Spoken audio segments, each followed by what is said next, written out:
Question है बेटा 2.13 13th question है, how much electricity in terms of Faraday is required to produce. पहला part इसका दिया हुआ है 20 gram of calcium from molten calcium chloride. तो कितना चार्ज हमें चाहिए होगा इन टर्म्स ऑफ फेरेडे के टर्म्स में। फेरेडे के टर्म्स में आपको देखो यहाँ पे मास दिया हुआ है, तो यहाँ पे हम क्या करेंगे बेटा, मैं यहाँ पर फर्स्ट लॉ लगाती हूँ।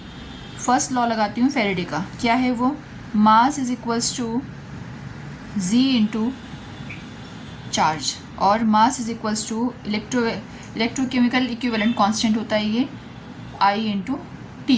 तो यहाँ पे मुझे आई इंटू टी करने की ज़रूरत नहीं है, यहाँ पे मुझे क्या लेना है, यहाँ पे मुझे सीधा चार्ज लेना है। ठीक है, तो मुझे यहाँ पे क्वेश्चन में चार्ज ही निकालना है, तो mass by equivalent constant is equals to क्या हो जाएगा, चार्ज। तो charge is equals to mass क्या है, गिवन मास 20। अब जी की वैल्यू कैसे निकालते हैं, जी की वैल्यू होती है बेटा molar mass by N F, molar mass by N F is the charge, कितना इलेक्ट्रॉन जा रहा है। तो मैंने लिख दिया यहाँ पे मोलर मास कैल्शियम का कितना होता है 40 डिवाइडेड बाय एन एफ। तो Q is equals to 20/40 into N F. यही देखेंगे आप इसको आगे, ये कट गया, ये रह गया 2, तो ये हो गया 1/2 इंटू एन। कितना है इस क्वेश्चन में, इस क्वेश्चन में अगर आप देखो तो कैल्शियम 2+ से 2 इलेक्ट्रॉन गेन करके Ca बना रहा है, तो n की वैल्यू यहाँ पे 2 आ गई। और f को हमें ऐसे रखना है, क्योंकि क्वेश्चन की रिक्वायरमेंट है कि आपको इसी फॉर्म में जाना है। तो आपको एक तो तरीका ये है कि आप फर्स्ट लॉ लगा के जाते हो, दूसरा तरीका क्या है, दूसरा तरीका है स्टोइचियोमेट्री केमिस्ट्री के हिसाब से, आप यूनिटरी मेथड के हिसाब से चाहते हो।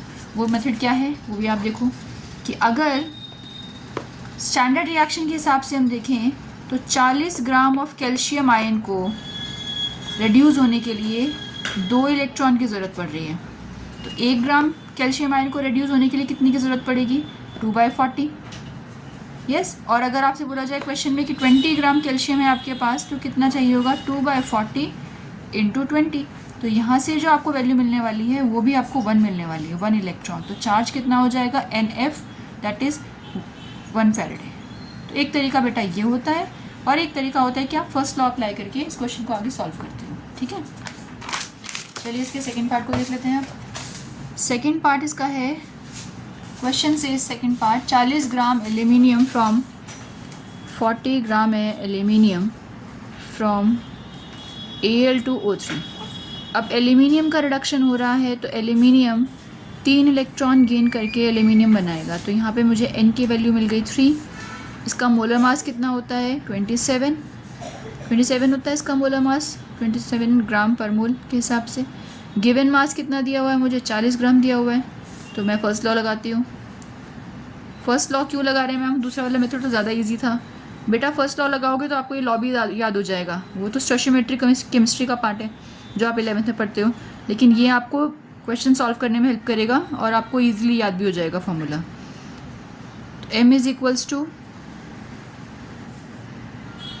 Electrochemical constant into charge. तो M कितना है हमारे पास, 40 गिवन क्वेश्चन में, एंड यहाँ पे आप Z निकाल लो, 27/3F।